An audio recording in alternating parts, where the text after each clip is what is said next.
Due স্কুলের একটা ছাত্র প্রথম শোনা গেছে মিসিং, পরে শুনলাম যে কিডন্যাপ। আপনারা এটা উদ্ধার করছেন ছাত্রটাকে কিভাবে এবং কোথায় থেকে উদ্ধার করেছেন ছাত্রটাকে? গত 11 তারিখ একটা কমপ্লেন থানাতে জমা পড়ে। একটা ছাত্র স্বপ্নীল দাস, ওনার মা নন্দিতা ভট্টাচার্য দাস, উনি একটা কমপ্লেন করেন যে 11 তারিখ ওনার ছেলে স্কুলে গিয়েছিল পরীক্ষা দেওয়ার জন্য। তো স্কুলে নাকি কিছু ফি বাকি ছিল, তো সে অজুহাতে স্কুল অথরিটি নাকি পরীক্ষা দিতে দেয়নি এরকম। এর পরবর্তীতে স্কুল অথরিটি নাকি স্কুল থেকে তাড়িয়ে দিয়েছে। সে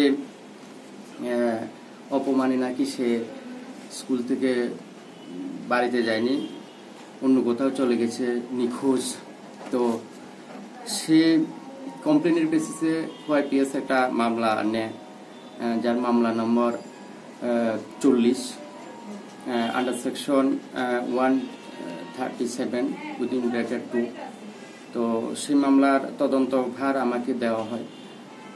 তদন্তে নেমে আমি পুরা ব্যাপারটাকে বোঝার চেষ্টা করি এবং যতটুকু দেখেছি ডিইউ স্কুলের সাথে তাদের ফি সংক্রান্ত একটা সমস্যা আগের থেকে ছিল। স্কুল অথরিটি অনেকবার তাদেরকে নোটিশ এবং রিমাইন্ডার দিয়েছিল ফি দেওয়ার জন্য। মোটামুটি 27,000 টাকার মতো ফি জমা বাকি রয়ে গিয়েছিল। এর মধ্যে কিছু ফি কিছুদিন আগে দিয়েছে, কিন্তু টোটাল ফি দেওয়া হয়নি। তো তাছাড়াও নাকি তাদের পূর্বও কোনো একটা প্রবলেম তাদের আগেই চলে আসছিল। তো সেই দিক থেকে আমরা সুভাষ পার্ক আউটপোস্ট এবং ওয়াইপিএস আমরা সম্মিলিত চেষ্টা করি ছেলেটাকে যাতে যত তাড়াতাড়ি আমরা রিকভার করতে পারি। তো আমরা তদন্তে নেমে আমরা যা যা লোকেশন, আমরা সব লোকেশন তল্লাশি করি এবং যারা যারা আশপাশে সিসিটিভি ফুটেজ সবগুলি আমরা কালেক্ট করে আমরা বিশ্বজিৎ দেব নামে একজনকে আমরা সন্দেহ হয়। তো আমরা ওনাকে আমরা জিজ্ঞাসাবাদ করে জানতে পারি যে ছেলেটা আসলে কিডন্যাপ হয়নি।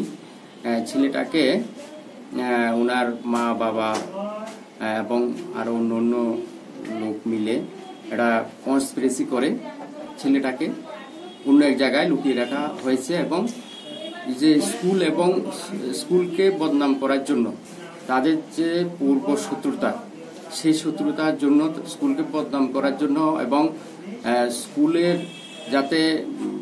স্কুলকে কিভাবে প্রতিশোধ নেওয়া যায় সেই জন্য একটা প্ল্যান ওয়াইজ একটা মিথ্যা মামলা ওয়াইপিএস তারা দিয়েছে। তো আমরা দেখছি, কালকে রাত্রে আমরা ছেলেটাকে আমরা কল্যাণপুর বাগানবাজার থেকে আমরা রিকভার করেছি। আজকে কোর্টে আমরা হ্যান্ডওভার করেছি যাতে অরিজিনাল গার্জিয়ানের কাছে যাতে ছেলেটাকে দেওয়া হয়। আর যারা যারা এই পুলিশকে মিসগাইড করেছে তাদের বিরুদ্ধে আমরা অ্যাকশন নেওয়ার আমরা পর্যায়ে আছি, আমরা ইনভেস্টিগেশন চলছে।